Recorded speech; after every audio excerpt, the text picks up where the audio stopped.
Hey, thanks for the warm welcome, Joe. And thank you, everybody, for attending. Joe, I think you need to pass me control. Yep, I do. Let me see if I can do that right now. Change the role to, whoops. Hang on. Okay, Mike, you should be a presenter now. Yep, give me just a sec.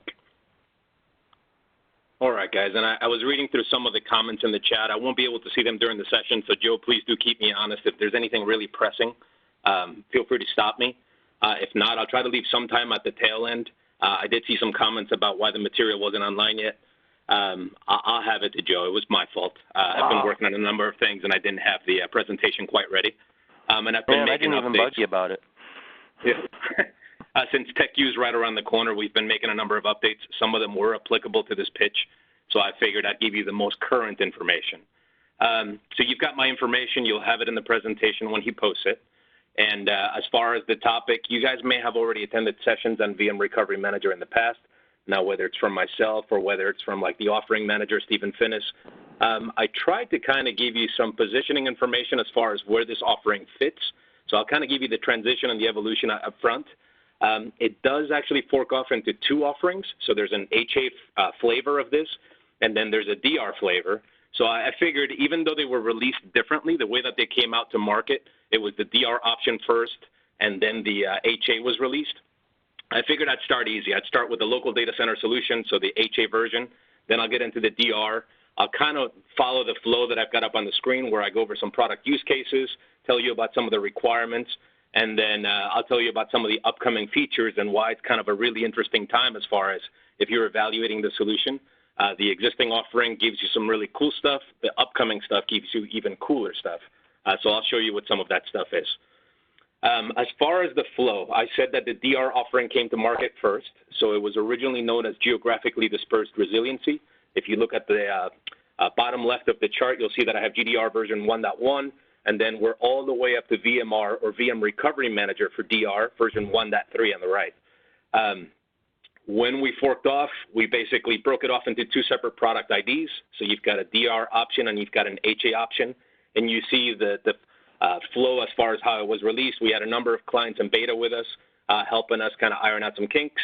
And then we came out with a 1.3 release. So you'll see a 1.3 HA release and then a 1.3 DR release. And then what we had in the most recent update was June 21st, we had a service pack come out. It did bring in some new function. What we'll have coming out is a 1.4 release in December, and I'll talk through that towards the tail end of the session. So just to kind of position and show you how we kind of came to be and the fact that we do fork off into two separate offerings. One of the questions that I get a lot is, hey, Mike, you did a lot of Power HA stuff. Does that mean you guys are doing away with the Power HA stuff? No, not at all. The focus is still for mission-critical applications. If it makes sense to cluster them, we've got a Power HA for AIX, we have one for Linux, and we have one for IVMI.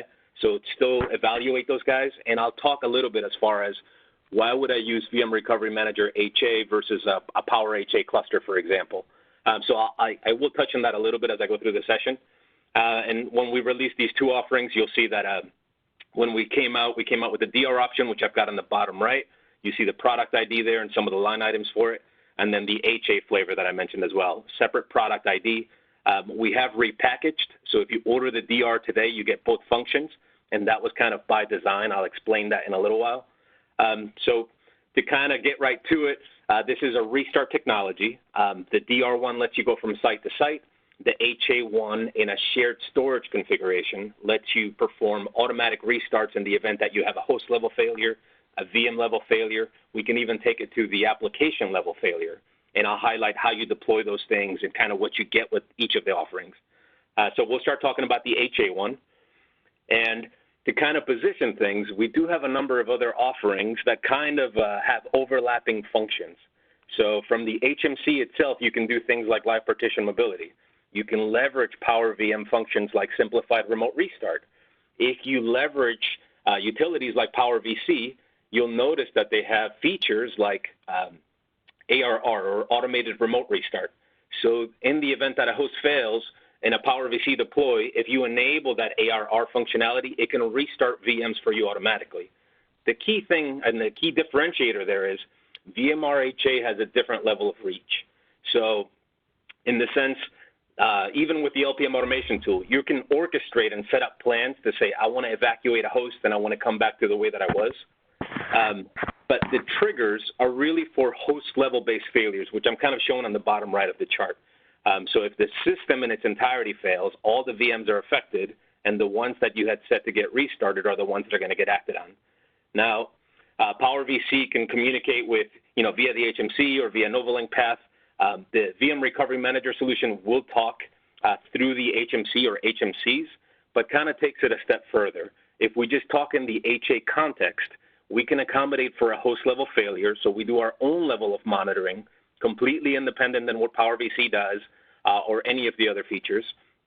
But what we can do different with this type of solution is we can install an agent inside of the VMs, and now if an individual VM fails, we can have it either send you notifications so that you can take action, or by default, we will try to restart it onto a different host.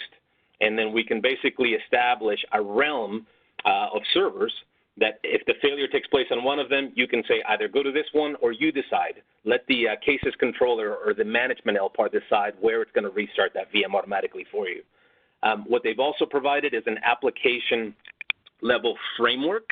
So we provide agents for a number of applications from the get-go in the software.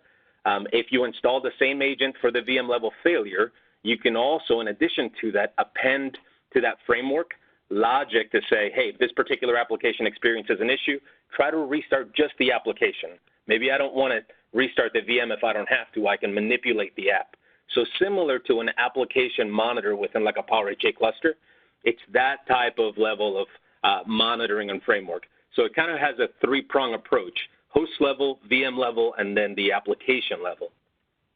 And then the DR option is different, and I'll get into that in detail later in the presentation, but that effectively would say, let me go ahead and capture the information for that VM, and if I wanted to go ahead and relocate that VM from one site to another site, I can completely orchestrate it. The nice thing is that I can do it for a handful of them. When I'm doing it at scale, I can do fancy things like set priorities. I can reduce the size or increase the size of the VMs automatically when the move takes place. If I'm going from site to site, I can put in tweaks that say manipulate the network, manipulate the host name, maybe manipulate the IP stack, and have those things happen automatically when I initiate the operation from one side to the other side. Being that I'm kind of in this chart talking a little bit about both, the HA and the DR, the HA behavior by design is set to automatically restart the VMs in the event that a host fails. The DR offering is intended for user-initiated operations. It is not intended for an automated DR event. So if you want that type of solution, or if you have to meet a very tight SLA, something like a Power HA Enterprise Edition cluster might actually make more sense, because it would be heartbeating from the VM Recovery Manager side of the house. We do probe once an hour, and then we do a deep scan every night, but it's not intended to initiate the move from site to site automatically. So if you have attended other sessions in the past, the DR option puts that management L part that I'm showing up on the top right, so we call it a cases controller, and all it is basically an AIX VM running the VM Recovery Manager code. That cases configuration can be set up in two fashions today. It can be set up as type DR or type HA, and obviously there's the corresponding packaging to go with the HA flavor or the DR flavor. But the DR option that we first came out with allows that cases management L part to register with the HMCs, register with the storage, and then you can tell it, hey, go ahead and manage this number of VMs. So in my diagram, I'm showing some green ones and some pinkish ones. So if I was going to manipulate those guys and I initiated an operation from site to site, I'll stop them. I'll automatically create the profile definitions on the target site, and then I'll clean them up off of the source.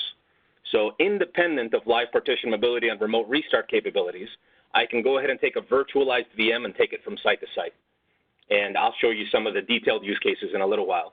What it's leveraging under the covers is block level replication. And you see that on the bottom. I'm showing the fact that I maybe have the participating LUNs that make up the OS and the data. Those are getting replicated. So you're effectively taking that VM that exists on site 1 and restarting it up on site 2. And we need to mute. Et par contre, Do we have somebody that's not muted out there? Yeah, guys, there's a little bit of background noise, so just to be respectful to everybody else. And I don't know if you can do a mass mute. Yeah, let me see. I think we're okay. Let me look into that. Yeah, no worries. If not, you might mute me, and I may not be able to hear you guys. So in contrast, when you look at the HA offering that I'm now showing on the bottom, I would still deploy that AIX VM, install the VM Recovery Manager code, but I would set him up as type HA. Now, the realm of the systems that I define, I can basically say I can scale maybe between two systems and manage a specific number of VMs. The key thing here is that I'm playing with shared storage, no longer block level replication. So my host group might be made up of two systems, and I'll tell it these are the VMs that I want you to monitor for, and in the event that a host fails, those managed VMs will get restarted automatically. And then in addition to that, whatever poking around that I do inside with that VM agent, I can say if an individual VM fails, automatically restart them somewhere else. Now that host group can scale. It can scale all the way up to 12 servers. Now between all those servers, you might have hundreds of VMs. So the nice thing about this type of solution is that by default, it's set to automatically restart your VMs. If a single one fails or if a bunch of them fail, it becomes very hands-off. And as far as the deployment, the discovery process might take a little bit longer if I have more systems, but the configuration is not nearly as complex or detailed as if I was setting up individual Power HA clusters. Now, I can scale all the way up to 12 servers, so I can say within my particular host group definition that I'm managing, these VMs can get restarted between those 12 hosts. And you might not want a certain VM to go to one of those hosts, so you can blacklist hosts, and you can say, well, skip this guy. If you're going to get restarted, go ahead and move, but go to anybody but this guy. Or you might have VMs that you don't want to coexist on the same host. You can set those levels of policies, and I'll show you what that looks like in a little while. Now, you're not just bound to 12 systems. That's just at the host group level, right? So you can have multiple host groups. So I could have multiple sets of 12 systems, and you don't have to have 12 systems. I could maybe have 5 in that particular host group, and the VMs kind of stay within that realm. So just so that you understand a little bit of the, constructs, not getting super detailed, but that's effectively what it's doing under the covers. It's doing the monitoring from the cases to the HMCs. It is communicating with the VIO servers. So it is relying on the Power VM underlying plumbing, and it's doing some extra setup. Now, if you look at online resources like the documentation or IBM Knowledge Center, you'll see that they document a maximum of 4 host groups. That was a testing statement. When I probed the development team about it, they can scale even beyond 4 host groups. So you can totally go beyond those 12, 12, 12, and so on and so on. So if we start talking a little bit more as far as what you get with the offering, when I talked about use cases, I can set up that management LPAR like I'm showing up on the top right, and I might be playing in a construct where I've got shared storage, I've got VIO servers, and I've got virtualized VMs.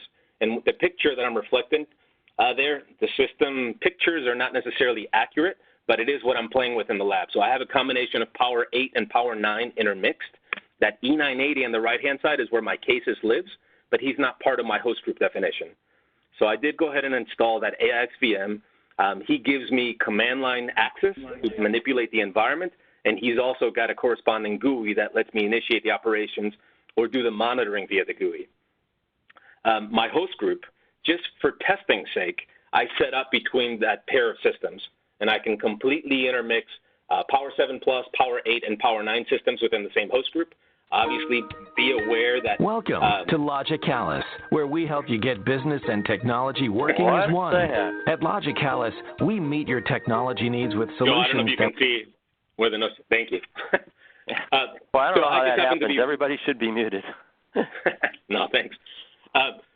So I'm playing with 2 systems, and I kind of tried to keep it simple. Some of the things I did, I deployed an Oracle VM because I wanted to specifically play with the Oracle agent. And then I purposely deployed a Power HA cluster, and I have my HA nodes spread out. So I have HA node 1 on the left, HA node 2 on the right, because I get asked all the time, if I had clusters, would I want to manage them with a VM Recovery Manager for HA solution? You don't have to, but you certainly can. And I have the combination in place on purpose, and I'm doing testing with it. When I do the actual cluster configuration at the cases level up on the top right, you're going to provision 2 LUNs that are visible to all the participating VIO servers within that host group. That's a one-time config. So once you've got that in place, he's going to automatically set up a shared storage pool cluster at the bottom, and that's kind of what's reflected in the purple. And then he's doing deep level monitoring under the covers, but it becomes very hands-off, and you didn't have to do anything special. Just simply provision those 2 disks and accommodate for them during the actual deploy. Some of the things that you're going to get is you can already maybe do this via the HMC or via Power VC, but it's going to allow you to perform live partition mobility operations via CLI and via the GUI. And you can evacuate an entire host, or you can return back to the way that you were, similar to what you can do with the LPM automation tool, but maybe you just don't have as many knobs as you do with the LPM automation tool. Other things that you can do is you can do VM restart capabilities. Now, the default behavior, if you have a host failure, is for those VMs to get restarted elsewhere. So that's kind of what's happening. It is not leveraging the simplified remote restart construct, right? So if you enable simplified remote restart on your VMs, the configuration information is stored on the HMC by default, unless you're using Novalink. We're not leveraging that space on the HMC. We're storing our own configuration information about the VMs, and that's what we're using to restart them.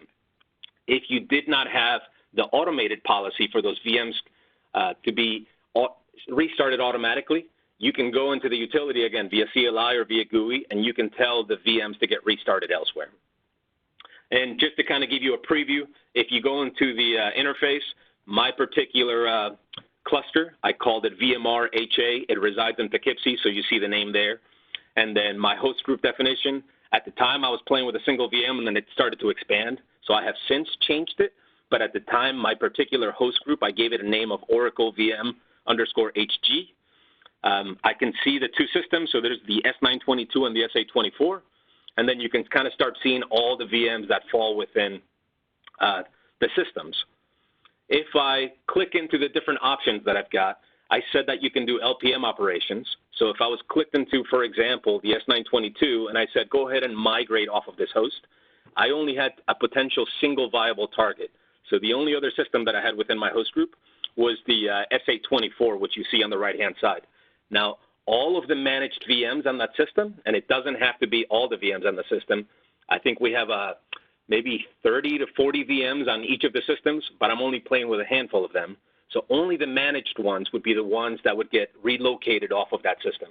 So this is a way to evacuate the host, and then you can do it via CLI just the same. Now, I can do it at the individual VM level, or I can say I want to do a mass evacuation of the host. So that's some of the options that you get. And then some of the cool things that you can do, what about if I have a bunch of VMs on that system, and instead of having just 2 servers that I can go to, I had 12. Where are my VMs going to wind up, right? So you can kind of specify when you go to initiate the move to some extent, but if you just simply wanted to see where they're going to wind up, you can do something like execute via CLI, that cases manager report system, and take a look at the relocation plan. So here I ran it for the S824, and you see that the 2 VMs that were being managed are obviously only going to go to a single target because I only had 2 systems. But if I had multiple systems, you could see how, based on your policies, you could potentially have them kind of fan out and get striped across all the different systems. I can also do it for the other system, and you see that there I was only managing a single VM. He would wind up on the SA24, and then I can do that same system relocation plan for a single VM or for multiple VMs. And there I'm showing it for the 2 HA ones that I showed you in the diagram, and you'll notice if you look at the details that my HA node 1 would have wound up on the S922, and my HA node 2 would have wound up across from itself. Now, I'm doing it in small scale, but envision this at a much larger scale where you're maybe playing with hundreds of VMs, so you could at least see what was going to happen before you actually initiated the operation. With the same respect, I can go into the same GUI interface, and I can perform the restart operations. So again, the default behavior if a system fails is for those VMs to get restarted automatically. If you disable that policy and you set it to advisory mode, now you could go ahead and if a system failed, you'd get the notifications, assuming that you fed the cases your email address, and then go ahead and manually restart those VMs. And you can do it via the GUI or you can do it via the CLI. And again, you can do it at scale or you could do it for individual VMs. So, Mike? Yes. So for the relocation earlier stuff, when you were talking from your 922 to the 824, all those have to be running in Power 8 mode, right? Exactly. Yes. But for the restart one, Yeah, but for the restart, is that not necessarily the case? You want to be conscious of how your profiles are actually set, but the specific reason that I highlighted that we don't rely on the simplified remote restart and the Power HA Enterprise Edition is because simplified remote restart came in with Power 8, and we support Power 7 Plus in combination with these guys, so you don't necessarily even have to worry about SRR being enabled. You see what I'm saying? Mm-hmm. Okay. Yep. The relocation won't work from a Power 9 to a Power 7, though, right? I haven't gone that way because I'm only playing between the intermix, but yeah, assuming that you were booting into the right compatibility mode and it was supported, it would work. Okay. Yeah. All right. I'm thinking of enterprise pools. Yeah, okay. Good. Okay. Thanks. Yep. So that's where there's some overlapping function. And then if we talk about the host level failure, again, Power VC can do this with like the automated remote restart. And the default behavior, as I mentioned, if the host fails, it's for those managed VMs to get restarted automatically onto one of the available target hosts within the host group. What about if I don't want them to get automatically restarted? So here I did from the CLI a cases manager query against the host group. And if you notice, I've got a restart policy setting. The default is auto. I could set this to advisory. And that's what would prevent the VMs from getting automatically restarted, but would send you notifications saying, hey, something happened. You might want to take action. And I'm showing you via the CLI on the left. On the right, you see the same setting via the GUI interface. Right? So the restart policy, the default is auto. You could go ahead and change it to advisory. But where we now kind of start moving forward and saying, how do we differentiate ourselves from some of the existing solutions, and where do we introduce net new function? So now we can accommodate for individual VM level failures. So for AIX VMs and Linux VMs, you can install the provided package. And if you install that, you can basically say, if my individual VM fails, either try to restart them locally within the same host or try to restart them on the next available host. I can also take advantage of that same package that I installed and take advantage of the included agents. And we have an agent for SAP HANA, one for Oracle, one for DB2, one for Postgres. And then what about homegrown applications or anything not included? You can completely leverage that same framework for custom applications, right? So if you have your own, scripts that you invoke to start an application, stop it, and to monitor it, you can plug those into that custom application monitoring framework so that it'll go ahead and take automated actions for you. So I was testing with the Oracle agent. Basically, I installed it, and I went through the setup, and I believe I've got a couple examples of how you go ahead and do that deploy. It's really easy. The custom, I've been playing with it and just kind of seeing how it works. I showed it in one of the recordings that I posted on YouTube where I simulated a failure, and the VM automatically got restarted onto another host. I was going to put a more detailed one as far as what you can do. I just haven't gotten to doing additional videos on this particular offering.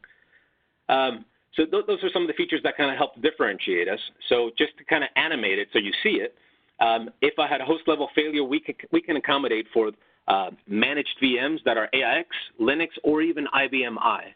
And I say that because, if I took a host level failure, I happen to be playing with a combination of AIX and Linux in multiple environments. But if the system fails, they'll get restarted elsewhere. And I just simply have the arrow on the right-hand side to signify that those guys were still clustered. The VM failure detection is available for AIX and Linux. And again, I highlight that because I get a number of questions from IBM I clients saying, okay, how can I use this for IBM I? You can completely leverage it, and it'll accommodate for the host level failure, but we don't have an agent yet for IBM I. If one of your questions in the chat is going to be, when is it coming? I don't have an exact ETA to give you just yet. But if we install the agent on the AIX or the Linux VMs, by default, if I enable the HA monitoring, and I can do it via CLI or the GUI, we can detect individual VM level failures. And then in addition to that, for the application level detection, I've got choices. I can do it for the provided apps, like I'm showing with the Oracle app, or I can leverage the custom application framework where I'm plugging in the logic and it's reacting based on the return codes that I get from my own logic. So when you install the agent, what exactly are you getting?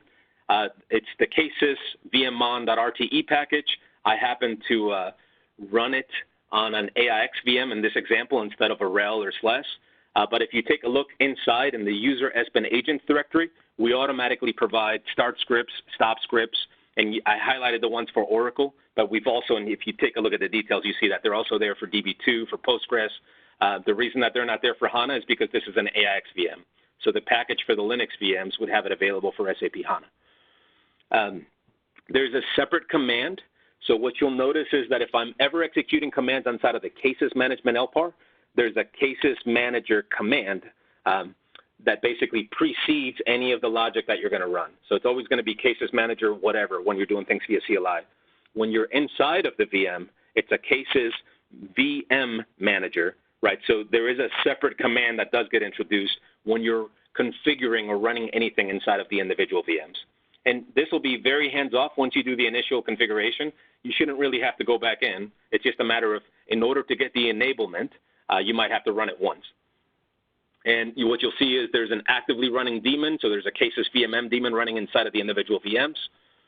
And then if you take a look at the actual scripts that we provide, I highlighted the one for Oracle, for DB2 and HANA, the fact that we provide start, stop, and monitor logic from the get-go. I didn't show Postgres because I didn't want the table to go off the screen or things to wrap. And then syntax, as far as the actual configuration, the fact that we're providing an application-specific agent, you see in the very bottommost command, I run the actual command leveraging the Oracle agent, and that's it. That would have been all the setup that I would have had to do for the included applications. So that's where I said it's kind of easy and it becomes hands-off once you do the initial setup. You should not have to come back in and manipulate those scripts after the fact. The reason that I set that critical yes in red on the right-hand side is because that is not a default option. So when you set that up, that's the setting that you need to have enabled in the event that we detect a VM level failure for it to get restarted onto the next available host. So if you set that, it'll try to restart 3 times locally first if it can, and if it knows that the system's not available, it'll skip that and try to go to the next available host. But it won't go across hosts unless you have that flag actually set. And then I show you the examples as far as how easy it would be to set up for SAP HANA, for DB2, for Postgres. And then what you may care about the most, if it's not one of the applications that you're going to potentially be managing, is how would I do it for my own applications, right? If you're not including an agent specifically for my app, how do I set this up? So you'll notice that the syntax is exactly the same, and all you're doing is providing the path for your start script, for your stop script, and then for the monitor script. The critical option is completely optional. I personally would want it because I want the VM to not only try to get restarted locally, but also try to get restarted across onto the next available host. And then you can take a look at these from the GUI as well. I just kind of wanted to show you both ways. And here I happen to be playing with the Oracle agent that I installed. Notice that the max restarts is 3. That can be manipulated. And I did do that in the video that I posted on YouTube. I changed it to 1. So it only tried to restart the VM locally once. And then, for time's sake, I wanted it to get restarted quickly on the next available host. And what you'll notice is that you can probe the status inside of the VM itself, and you can kind of see, is it red, is it yellow, or is it green, is everything okay? Yellow means that it ran into a failure and it's kind of trying stuff, so you at least have a heads up. So again, just kind of a dashboard way of kind of seeing how things are actually going. And let's see, if I wanted to go ahead and set this up, it's simply installing the agent inside of the VM. If you elect to use the application configuration, whether it's for the ones that we provide or the actual custom agent, right, you can come in. If I take a look, I've got that MHPHA node 2 highlighted on the bottom left. And for that particular one, I was not configuring the agent. So if I just wanted to have VM level monitoring without the application piece, I would simply install the agent itself and then enable the HA monitoring option. So notice that I'm clicked onto it in the GUI. That's all that I'm highlighting on the top. And then the HA monitoring option, by default, it is set to disabled. So you want to make sure that the agent is installed. Set this option to enabled, and then click on Update Policies. And after you click on Update Policies, you'll want to go ahead and run a discovery. Once you do that, he'll automatically start monitoring that VM for individual VM level failures. And then when I said it becomes hands-off, you should not have to do anything going forward. There are other options that you can tweak here. So the failover priority, do you care if this VM gets restarted first before other ones? By default, it's going to try to do as many as it can in parallel. So you'll notice that the failover priority is set to medium across the board. Now, every VM, based on where they're actually running when you manage them, are going to have that particular server set up as the home host. So with the migrate and the remote restart operations, if you ever leave and you want to say, bring me back to home host, whether you do it one at a time or whether you do it at scale, that's the host that they would be returning to. So if you ever want to change that, you can certainly say my home host is actually the S824 or S822 that I have in the environment. And then how quickly we detect that VM level failure, you can manipulate that as well. And then if you wanted to skip a host, in my environment, I only had 2 hosts within the host group. So I didn't specify any blacklisted hosts, but I could say for this specific VM, always skip this particular host. Other things that you can do, the host failure detection time, you can go ahead and manipulate that. And you've got different settings, and I'm only showing one. The VM failure detection speed, I happen to set mine up for fast. And then if you want to set fancier policies like co-location or anti-co-location, because maybe you have PowerHA VMs and you don't want them to be on the same host, or they're not PowerHA VMs and they're VMs that you always want to be together like I'm reflecting here. Instead of the anti-co-location, I'm showing the co-location policy. You have that level of control so that in the event of a failure and the VMs get restarted somewhere, they either stick together or they go away from each other. A number of common questions. This one I already kind of talked to before. If I have Power VM, whether it's the Enterprise Edition or Standard, and for VM Recovery Manager HA, you need to have the Enterprise Edition because it's going to rely heavily on LPM and the fact that you're virtualized. So does it have to be set? No, we store the configuration separately. For IBM IVMs, I also highlighted the fact that the agent packages are only available for AIX and Linux today. So to do the individual VM level detection or the application level tweaking, we can only do that for AIX and Linux today. I get asked a lot, hey, if I start with 2 systems today or 4 systems, what happens when I go to add additional systems into my environment? Am I going to need a lab service resource or a business partner or somebody to come in and do the setup for me? This solution is really easy as far as feeding it the system information, telling it which VMs to manage. So all that it would do is if I had more systems, it's just extend the amount of time for that discovery process. Beyond that, nothing really changes as far as the config. And then can I replace my HA clusters with like something like a VM Recovery Manager HA? I'd say be very careful with this. To me, if it's really truly mission critical, you're going to want to have 2 separate LPARs or VMs, simply being because they're going to be completely independent operating systems. So if one fails, the other one automatically takes over, and it's kind of no questions asked. You're up and running. You can worry about troubleshooting what happened on the source. The amount of time that it takes to trigger the failover with PowerHA, the default failure detection rate is maybe 30 seconds. Right, so if the system halts, it starts to take over immediately. But if I just simply lose heartbeat communication to that system and I go to trigger the operation, within 30 seconds, I'm getting restarted on the target host. Now, with default settings with VM Recovery Manager HA, my probe interval, the default probe interval is 30 seconds. It has to fail multiple times. It'll try to restart the VM locally 3 times before it tries to go across to the next host unless I manipulate that setting. So it could potentially be minutes before that VM gets restarted onto the next available host. So again, there is a potential time difference. Now, if I tweaked that 30-second default check setting to maybe 10 seconds, could I get closer to how long it takes for my PowerHA restart or failover to take place? Yes, but now I'm more susceptible to potential, false downs or something along those lines. So just be careful when you start trying to equate the 2 solutions.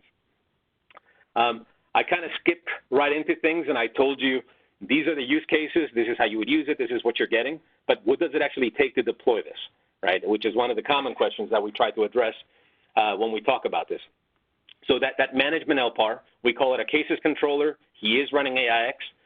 The published requirements are the fact that he's running AIX with a single processor and 8 gigs of memory. And then if we start getting into the HMCs, we do recommend redundant HMCs. I've played with redundant, and I've played with a single HMC in my configuration. And then, yeah, you see the level of HMC code that you need for VM Recovery Manager HA. Servers, Power 7 Plus and above, you can completely intermix, but you got to be conscious of the compatibility mode if you're restarting or doing a live partition mobility operation from one system to the other system. And then VIO server-wise, you do need to be at version 3.1 and above, and you do also need to provision 2 disks for every VIO server that participates within that host group. It's a very easy setup as far as those 2 10-gig disks, but it is different than a VM Recovery Manager for DR configuration, which does not require those 2 disks. And then storage-wise, we are playing within the confines of a shared storage configuration, so that's another differentiator. We're not using block-level replication here. We are assuming that that VM is virtualized, so you could have virtual SCSI mappings, NPIV mappings, and as long as you're set up for live partition mobility operations and virtualized, well, we can easily manage the VM, and then you can set the policies as to, restart, colocation policies, et cetera. So you guys will have access to the charts. Obviously, all these guys are in the pubs and in Knowledge Center, but I wanted to give you a point of reference as far as what you would need for a VM Recovery Manager for HA solution. I highlight this here because the HA requirements are slightly higher than VM Recovery Manager for DR. So I'll show you what the DR wants and what the differences are when we get into the DR portion of the configuration or the presentation. So how do I get this, right? I like what you're telling me, Mike, but how do I get VM Recovery Manager for HA? Notice that there's different AIX editions. So you've got the Standard Edition, the Enterprise Edition. If you get the Enterprise Cloud Edition with AIX, it's already included. So that's one option if you're trying to get VM Recovery Manager for your environments. The fact that it's included in that particular bundle, along with other apps. And then the other options are if I simply want to itemize and I'll say for a particular set of systems, I want to go ahead and license this, what you're looking for is the product ID that I highlight up on the very top in the title, so the 5765-VRM, and you would only need it for the number of processors that are being consumed for the managed VMs. So just because it's a 32-way box, I don't need 32 licenses. I simply need to say how much resource are those VMs consuming? And that scenario that I painted on the bottom left of the chart, I said maybe all those VMs that I'm reflected there, whether they're AIX, Linux, they could even be IBM I, they're consuming 10 processors. So I basically pay per tier. So there's a price for scale-out boxes. There's a price for scale-up. That may go away in the sense that we may get rid of the tiers. That has not been formally announced yet, but just to kind of give you a heads up. But today, it's either scale-out or scale-up, and just for the resource consumption. And then if I ever came in and I said, well, I like this, I maybe want to manage additional VMs, I can go ahead and do that. Well, for those new VMs that I'm going to be managing, how much resource are they consuming? If they're going to be burning up 8 more processors, then I simply just pay for the licensing for those additional cores. So I wanted to at least give you that particular piece. I did put a chart that kind of shows you the side-by-side as far as features, what you get with VM Recovery Manager HA versus VM Recovery Manager DR. So just right from the get-go, you see that there's 2 different product IDs. One is intended for HA, one's for DR. And then the big thing is the one on the right-hand side leverages block-level replication of the OS and the data volumes from site to site. A number of the other policies, like the priorities that you can set and some of the other fancy things that you can do, are like to like. So this table is not completely reflective of all the features that you get. Some of the other differences that I can highlight here, GUI-wise, we came out with VM Recovery Manager for HA with CLI and GUI functionality from the get-go. The DR option, when it first came out, was CLI only. In the latest service pack that we came out with in June, Service Pack 2, the GUI is now available for the DR. And it's the same exact look and feel, but you're still kind of differentiating your cases to say, this is an HA cases or this is a DR cases. What you'll see in the upcoming release in December is that things are going to get kind of a little bit more cohesive in the sense that from the same GUI, you're going to have a third cluster type that's type HADR. So from the same interface, you'll be able to perform HA functions or DR functions. So it'll be exactly the same look and feel. Let me skip ahead here. And so we've been talking about a configuration maybe within the same data center where I have a couple of systems. Maybe I've got a managed VMs. I have LPM and remote restart capabilities, right? So there you're playing with a single OS instance. If I move him, he's still the same VM, right? So localized within the same site. I've got a flat network. All the restart operations and the management overlapping functions that I mentioned, that's where VMR HA would kind of come into play. If I start doing things like clustering, That's where that yellow standby VM provides an additional level of resiliency, and that's where I said for truly mission-critical configurations, the fact that I have a separate OS, that the failover takes place really fast and I'm up and going and I can worry about troubleshooting on the source, that's where I would kind of distinguish between the two solutions. And if you noticed in my lab configuration, I have clustered configs managed with VM Recovery Manager HA. Not required, but the two can completely coexist. As soon as I start going from site to site, I can do things with Power HA, maybe Enterprise Edition, where now I have multiple standbys. So you notice that I've got a yellow one on site 1, and then I've got a target yellow one at the remote location. When I do the replication with like a Power HA cluster, I'm only replicating the data. So that's another difference between like a VM Recovery Manager configuration. That type of config is suited if I have to meet tight SLAs. So if I have a site failure, the Power HA Enterprise Edition by default will automatically fail over across to the remote site. Again, VM Recovery Manager for DR is intended for user-initiated operations, and I'll show you what that looks like in just a little bit. So we do get clients basically saying, what about if I just do like simplified remote restart? If I can do it locally, why can't I do that between the sites? But the main things, completely different network segments, so I don't have a flat network. You're talking two different sets of enclosure, one in site 1 and one in site 2, so I have to use some type of replication. So what about if I just set up the replication myself, I create profiles on the target side, and I swing it myself? Why can't I do that?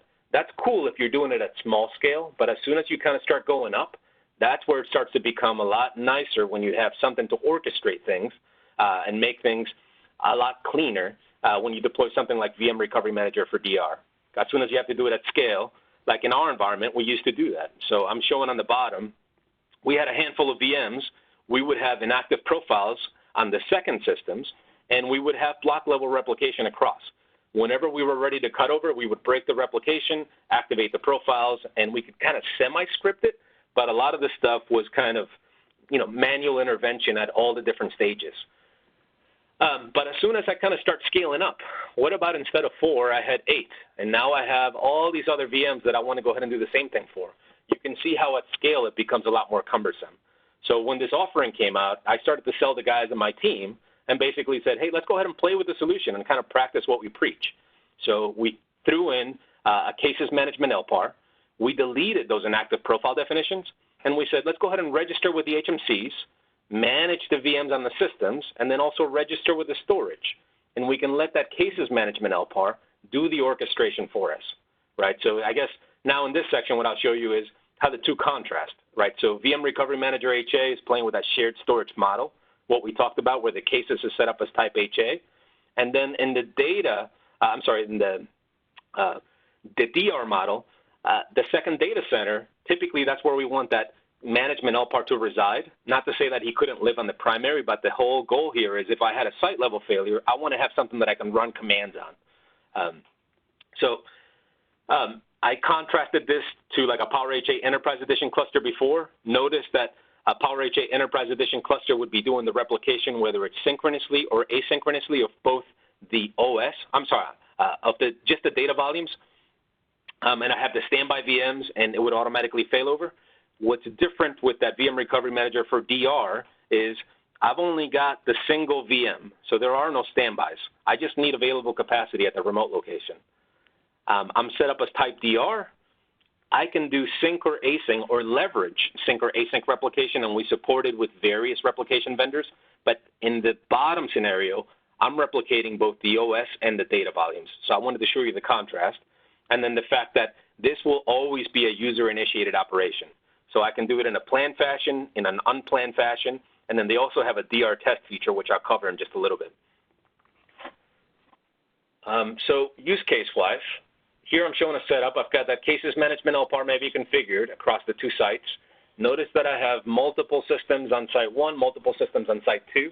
One of the limitations that you have in the existing release is that system A up on the top left has to be paired up with a system maybe B on the top right or on the secondary site. So VMs in green can only stay between the realm of those two systems. And trust me, I completely understand. I get questions from clients saying, well, what about if I wanted some of those green ones to be able to go to the middle machine on the right-hand side? Well, what about if I have 2 on the primary site and then only a single machine at the secondary site. We are removing those restrictions in the upcoming release in December. And that's kind of why, one of the reasons I was saying it's kind of a good time to be getting knowledge on this particular offering, because the restrictions that we had before are going to completely go away, so it'll make it a lot more flexible for your deploys. But use case-wise, I could do an entire site move by leveraging the syntax and specifying move me from site 1 to site 2, and whether it was 1, 2, or 3 VMs, or now we're talking maybe hundreds of VMs, with a single command, I could get all those VMs to go ahead and relocate from site 1 to site 2. I can do it at the site level. I can also do it at the host group level. And notice that on the left-hand side, on the primary side, I've got host group A, host group B, and host group C. Those host groups don't have to be that single host pairing. So my host group A could have expanded between the top left system and maybe the middle system. So host group A could have been made up of 2 systems on the left and 2 systems on the right, just as a heads up. Unplanned disaster recovery, it's not intended to trigger or to get invoked or triggered automatically, but in the event that I completely lost access to the primary site, I'm not dead in the water. We've stored the mapping information for those VMs, and we can create those profiles without having access to the source. So I can do a DR or an unplanned disaster recovery operation at the site level or at the host group level as well. And then for DR testing, again, I can do it at the site level and at the host group level. And to me, that DR test feature is kind of like the icing on the cake. That's the biggest selling feature, not just the fact that I can move VMs from one site to the other site, but if I can initiate DR testing at the secondary site and have no impact on the primary site, to me, that's kind of the biggest draw to this particular type of configuration. And I'll show you what that looks like. So just to give you, context, if I was going to initiate a planned move between site 1 to site 2, again, it doesn't matter if it's a handful of VMs or if it's hundreds of VMs. Notice that syntactically, if I just do, let's say I do it from the CLI, Cases Manager move site, and I called my sites on purpose so that it was easy to follow, primary and secondary, that will go ahead and stop them, create those profiles, and automatically redirect the replication. When I get ready to move back, I can do a Cases Manager move from secondary to primary, and I would move back. So you can kind of see that instead of having to do all the individual pieces, like I mentioned earlier when I was doing the operation manually, this becomes a great orchestrator as far as when I'm doing it at scale. That's way, way easier. I can do it at the host group level. So this came in one of the middle releases for the VM Recovery Manager for DR. So initially when we first came out with geographically dispersed resiliency, you only had site level control. Now, if I initiate that move operation at the host group level, I can maybe pick on a slice of the business. And notice that I'm only showing 2 systems, one on the left and one on the right. That host group could be multiple systems. But again, it's as simple as saying move my host group from the primary site to the secondary site, and just go ahead and relocate those VMs, redirect the replication, and everything else stayed intact on the source site. So I have that level of granularity. Clients have asked, well, what about if I just want to move 1 or 2 VMs? How do I do that? That's the level of granularity that you don't exactly have today. So syntactically, I can't just say move VM1. I can't just move the individual host group and specify VM whatever, because under the covers, what it's doing, it's setting up a consistency group for all the corresponding LUNs. Now, what I can do, if I know that I only want to move a handful of VMs, is I can say, go ahead and unmanage everything but the VM that I want to move. Now, when I do that, that doesn't just do the trick exactly. It does step 1. So I can unmanage all the way down to a single VM. If I rerun a discovery against the host group level, I have to wait for it to basically manipulate the storage and rebuild the consistency group. And then as soon as that operation is complete, when I do the move at the host group level, now he's only really managing 1 VM. So now I do have that level of granularity. So it took me extra steps today. In the upcoming release in December, you'll have VM level control as well.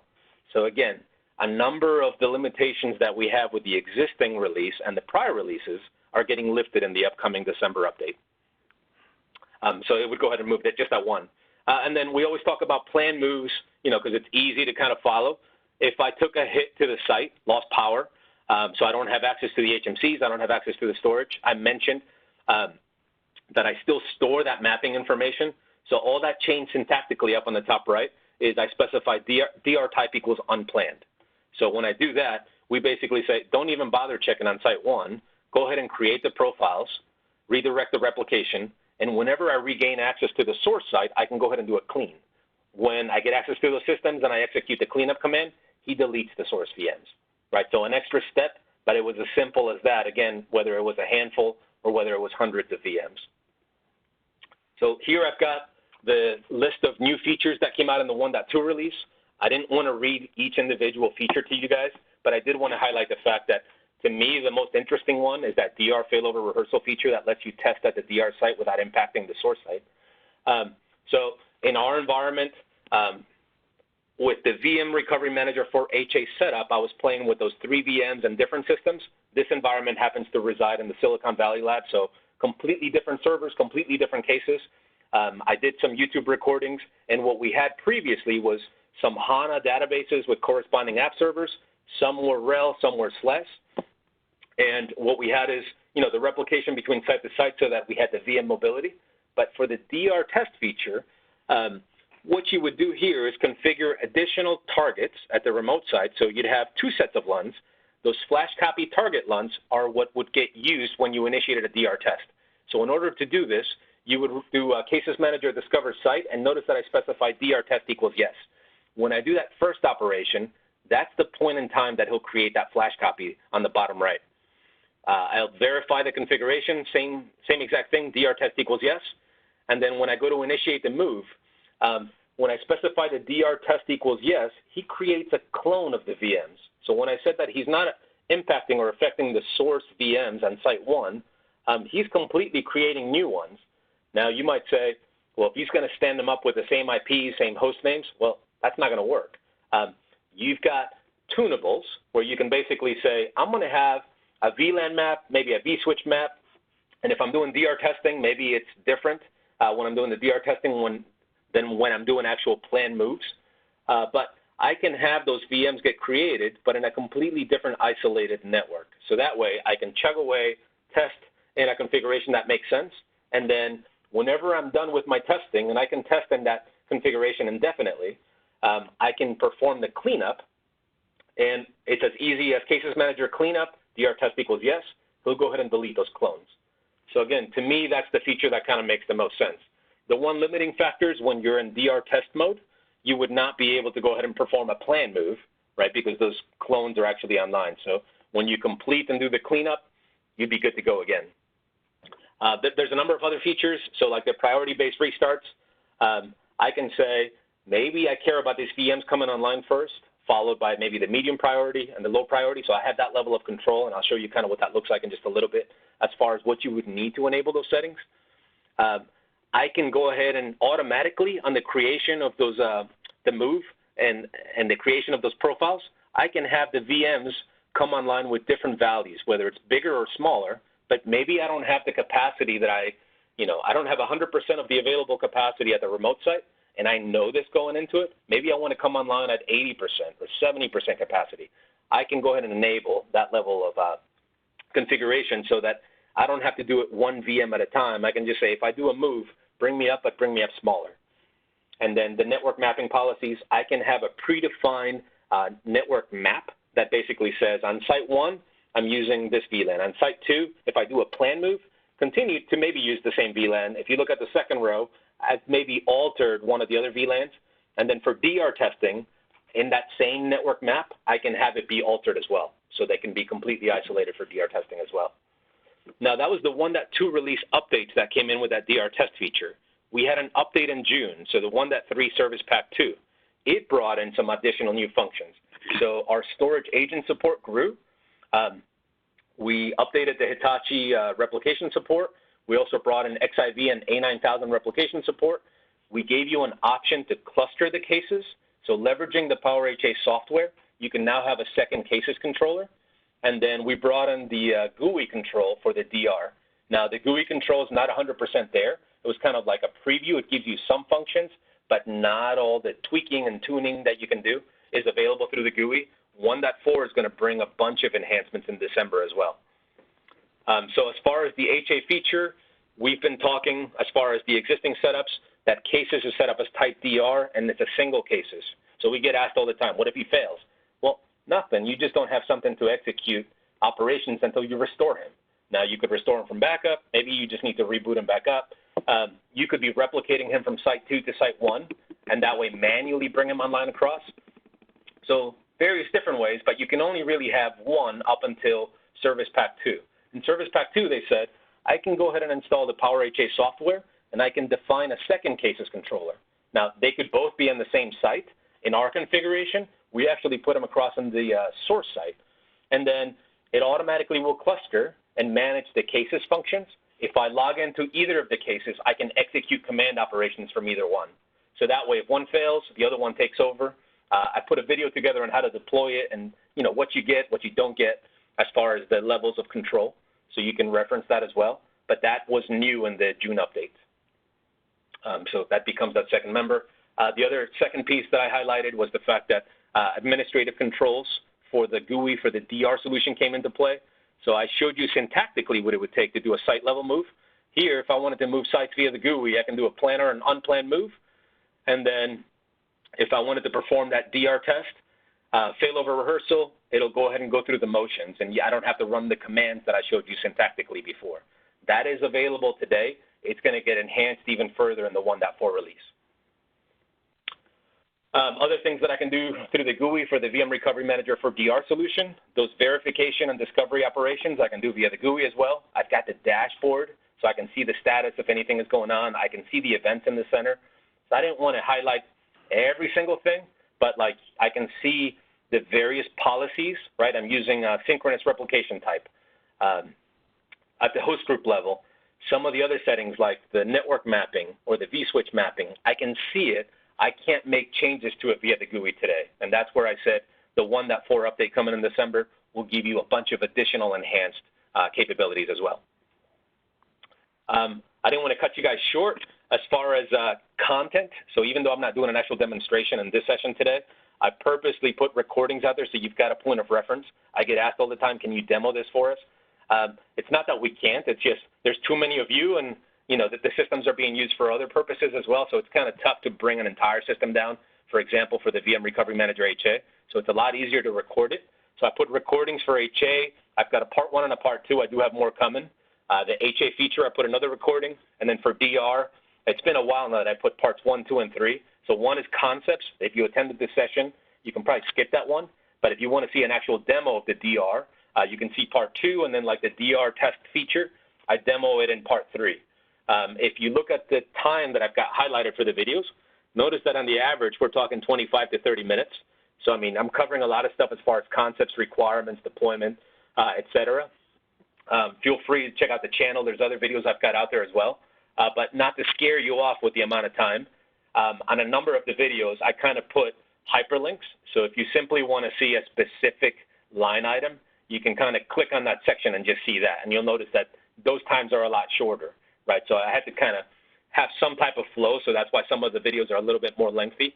But a lot of the sections, I try to keep a little concise so you can see specifically what you're looking for. In our environment, I already mentioned that we used to do this manually where we had inactive profile definitions, and we had our own consistency groups under the covers. So I showed you logically on the bottom, and that's kind of a screenshot of what we had on our store-wide storage. When we came in after the fact, and I basically sold the guys and introducing the VM Recovery Manager for DR solution, we started deleting those target profiles at the remote site.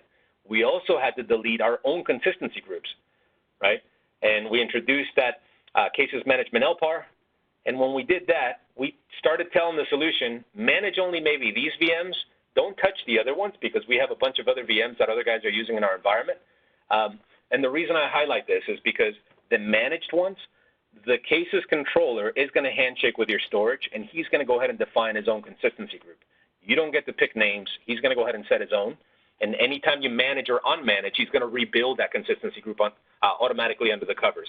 So that was kind of one of the things that we had to adapt to. Instead of us getting to pick the names, the VMs that are getting managed, it's going to pick the name. And you can see the actual screenshot up on the top. As far as the steps to set this up, I gave you kind of the Cliff Note version. So I want to define the LUNs, establish the replication, whether it's synchronous or asynchronous between the two sites, and I do want to match the zoning. So there is some manual steps that you have to take outside of the cases configuration, and then I want to run the discovery, tell it which VMs to actually manage.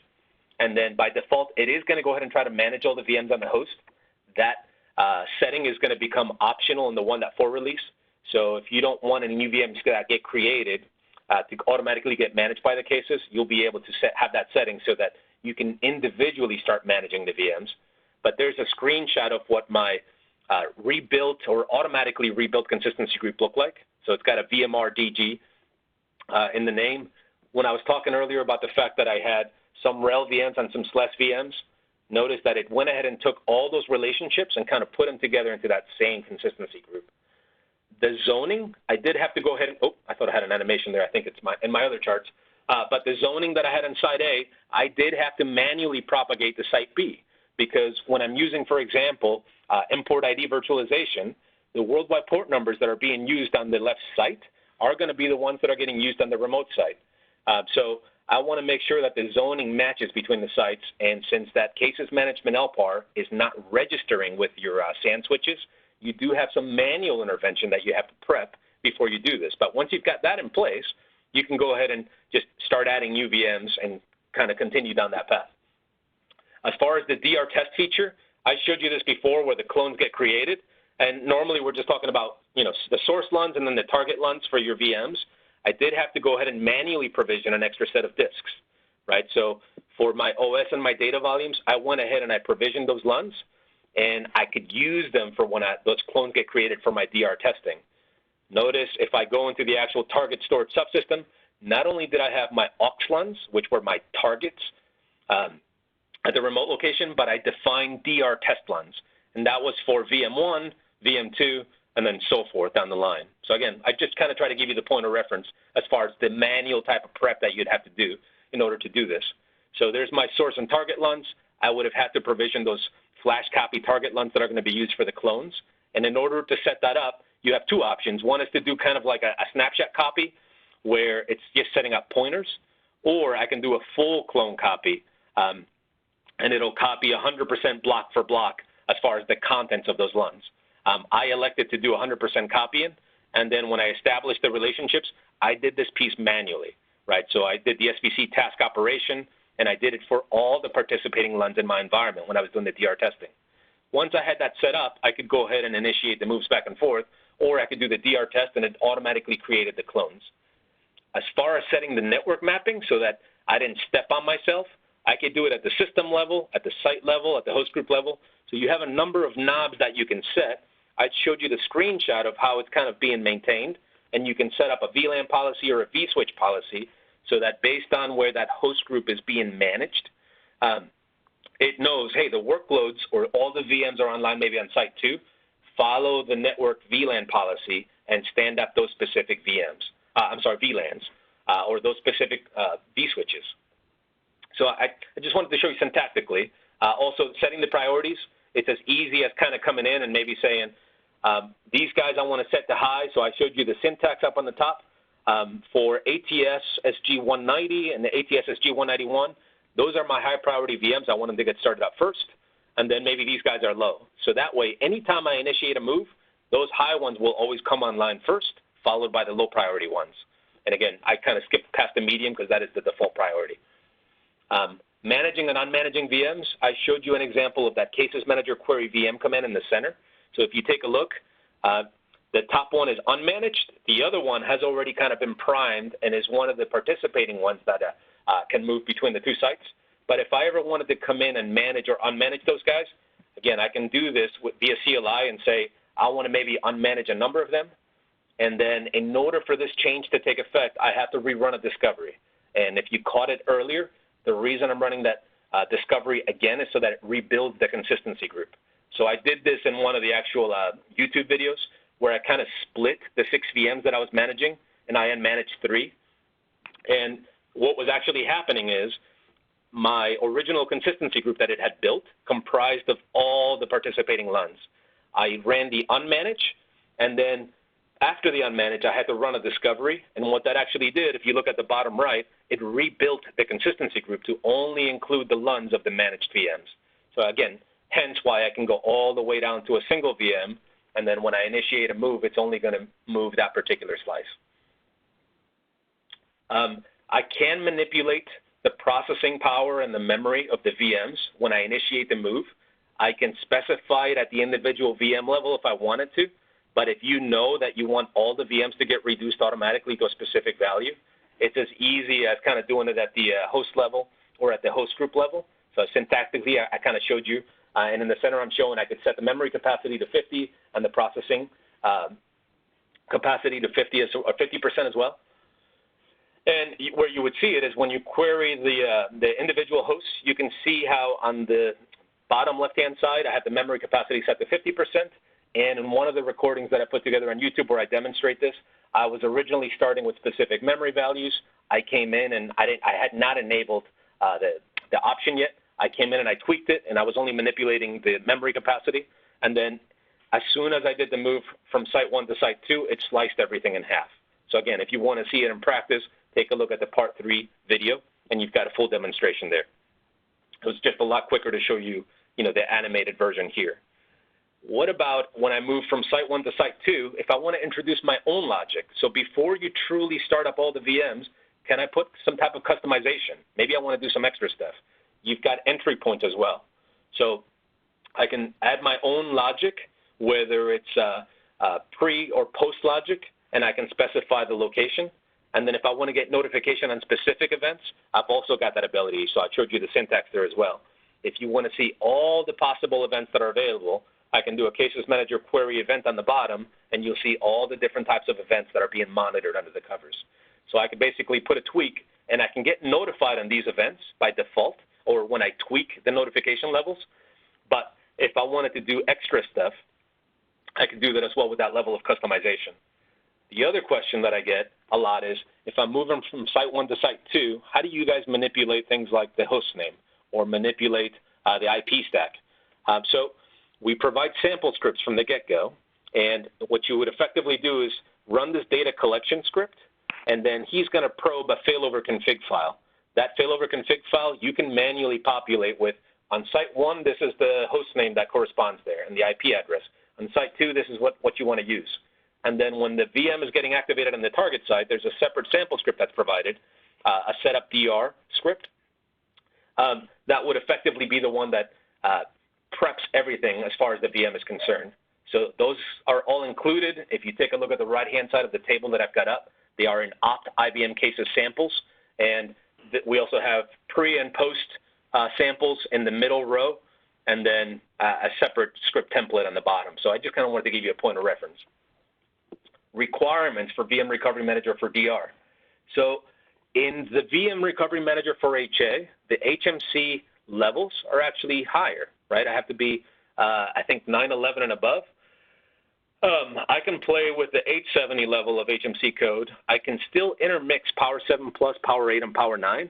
And then the contents of the VMs can be AIX, IBMI, or the different flavors of Linux. Notice also in the fourth row that my VIO server level doesn't have to be 3.1 and above. It could be 2.2.6 as well. So again, I tried to highlight in green, at least for the top two green rows, what was different with VM Recovery Manager for DR versus VM Recovery Manager for HA. The bottom green, where I'm showing the different storage replication that we can handshake with, those are not necessarily different, but those are the levels that you need to configure VM Recovery Manager for DR and to integrate with those types of storages. What was new, the very bottom row, was the XIV and A9000 replication, so that came in Service Pack 2. And then as far as the cases management LPAR, the requirements that I've got up there as far as the OS and the processing power for that VM are the same. It can do the CLI and the GUI management in that individual VM, but you're going to set up that cases as either type HA or type DR. As far as how I license this one is not bundled in anything. So you've got the product ID up on top, and then I tried to give you a scenario. So same type of thing, except now here I'm using replication from site to site. So if I was going to manage a handful of VMs, the colored ones on the bottom left, if they're going to consume 10 processors, the price is higher for the VM Recovery Manager for DR. So I would license based on server tier. On scale-out systems, you see the price. On scale-up systems, you see the price. And if I ever wanted to manage additional VMs, maybe there's an IBM VM that I also want to replicate from site to site. If he's going to burn up another 2 processors, I would basically license an extra 2 licenses. I get asked all the time, do I need licenses on the remote location? Not exactly. You need to have available capacity. Also, when you go through the licensing system, you don't have to bind it to the serial number of the systems on site A.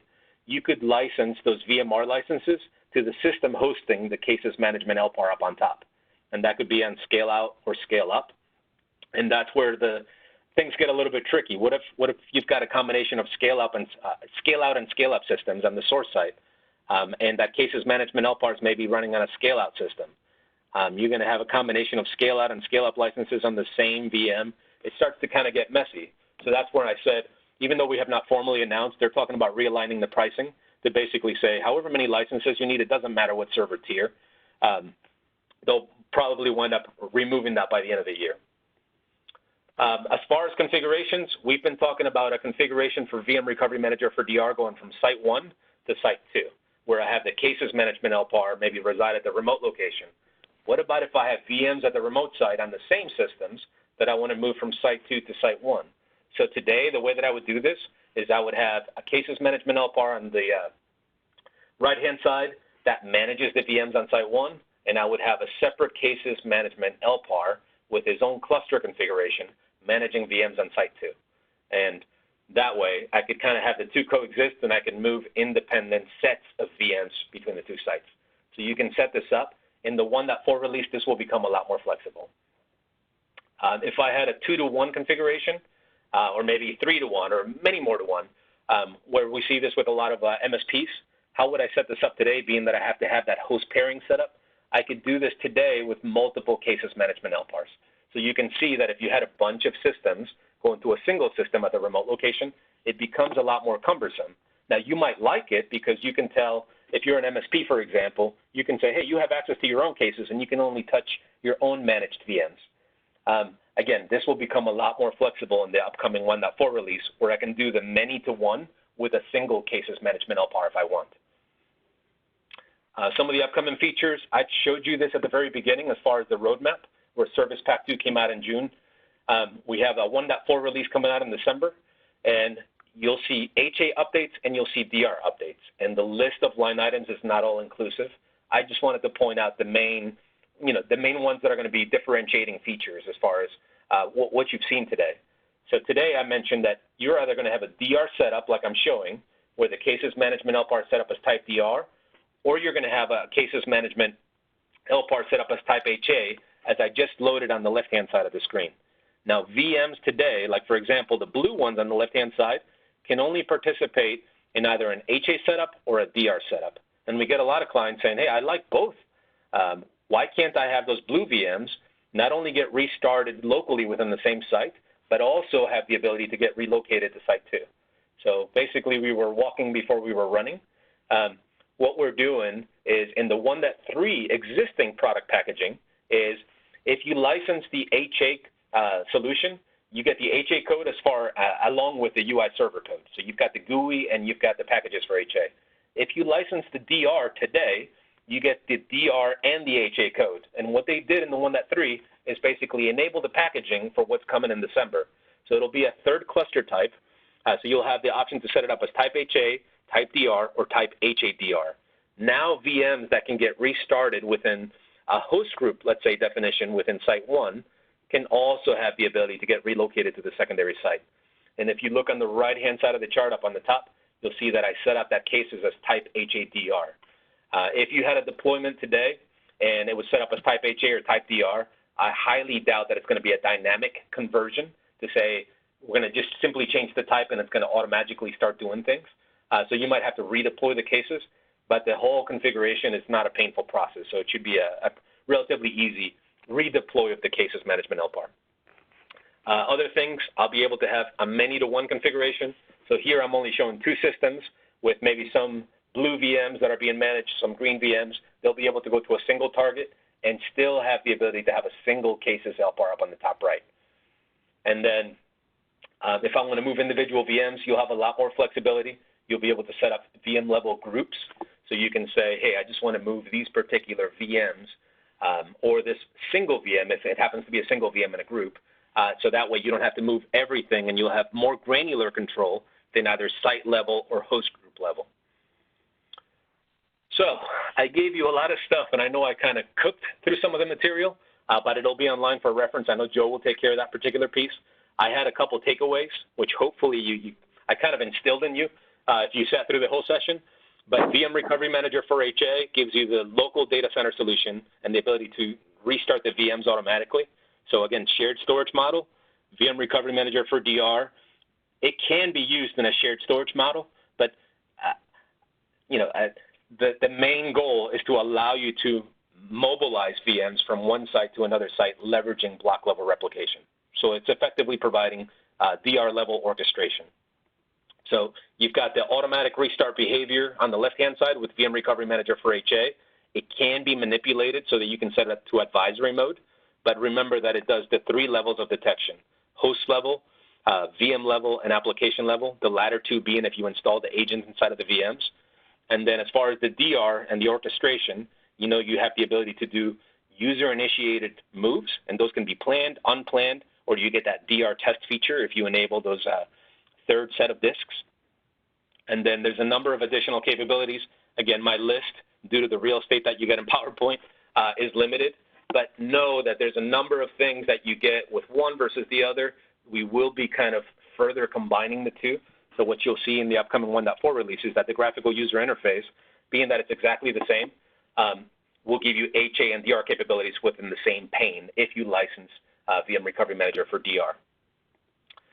Number of references out there. We did have an older red book that is online based on the 1.1 release. That one's okay if you're playing with EMC replication, because that's all that we had support for in the very first release. But it's obviously missing a lot of the newer changes. We do have a new one that's pretty much complete but has not been published yet. I wanted to make sure that I included the pub number so you've got it as a reference. That one was based on the 1.3 code, and it should be getting published any day. And then obviously Knowledge Center, the product documentation, and we do have a group on LinkedIn. If you become a member there, the nice thing is anytime we release any new intellectual capital, you get a little email just basically saying, hey, check this out. A lot of the videos that I update, I tend to tweet, and then I also update the LinkedIn group so that the folks that are members, they get a notification and they can go check out the videos as well. Last but not least, if you have any questions, feel free to email me. But also there is a main email address, and it's using the old name, so gdr@us.ibm.com. If you have any feedback for our guys or if you have any high-level questions, it's not intended to be support per se, but it's a nice point of reference that you can hit up the development crew, and you get a very large audience that actually sees any types of requests that you put in or questions. So nice reference to have if you have any type of questions on either of the offerings, the HA one or the DR one. But again, I know I gave you guys a lot of stuff. I'll be at the Technical University presenting on these topics in even more detail. So I have 3 sessions on VM Recovery Manager. One is for HA, one is an intro pitch for DR, and then I have an advanced one for the VM Recovery Manager for DR as well. So Joe, I don't know if you have any questions that are kind of pressing that we could answer now, or if we want to compile a list and then just send a mass update with responses. I know we had a large audience last time I checked. So. Yeah, so we have probably more questions than we could get through in 7 minutes or so that we have left, Mike. But let's go ahead and just talk about a couple that people brought up, if that's all right. Sure. First of all, let's talk a little bit about the licensing. So you said it's licensed by core, all right? So this is the cores that are entitled cores to whatever the VM is. And KSys itself just needs an AX license to run on, right? Exactly. Yeah, you don't need a separate VM Recovery Manager license for that KSys, which it's minor in the big scheme of things, but you would need an AIX license. There has been talks of making that KSys LPAR Linux-backed instead of AIX, but that'll be more of a future line item. So today it's AIX only, and I suspect because it was easier for them to create the packaging from the get-go like that, and then I suspect at some point in the future they may transition. Right. Okay, and then you talked about on the target machine that you just need resources available over there, right? You don't have to have the license for the cores over there. But in the case of somebody that's got enterprise pools set up where, you can move the licenses around, does the Recovery Manager, does VMR work with enterprise pools to automatically move those licenses, or is that another step that somebody would have to take? So you've got the entitlement. Now, as far as activating the resources on the target site and lighting up the dark cores, we don't have the direct integration that like a Power HA has with the integrated DLPAR, where it'll automatically manipulate the enterprise pool and light up those extra cores if they're there and you have the appropriate entitlement. But they do provide a command, and I skipped through it in the setup. In the chart that I had that showed manipulating the capacity, let me see if I go to it really quick. So, and I apologize for skipping through it. I just know I was throwing out a lot of stuff past you guys. But at the very bottom of the chart, you see how they have a separate command, cases RPP Manager. Yep. You could execute that command, and it'll manipulate the pool before you initiate the move from Site 1 to Site 2. So you could light up the resources that way. So what they did is they provisioned something to expedite the process and semi-automated, but it's not in the GUI yet, and it's not fully integrated as it is with the Power HA integrated DLPAR function. I suspect that that'll be coming in the future. I don't know if that is confirmed in the 1.4 release. That's not one of the items that I recall seeing, just as a heads up. But it is there, and that is available in the existing release.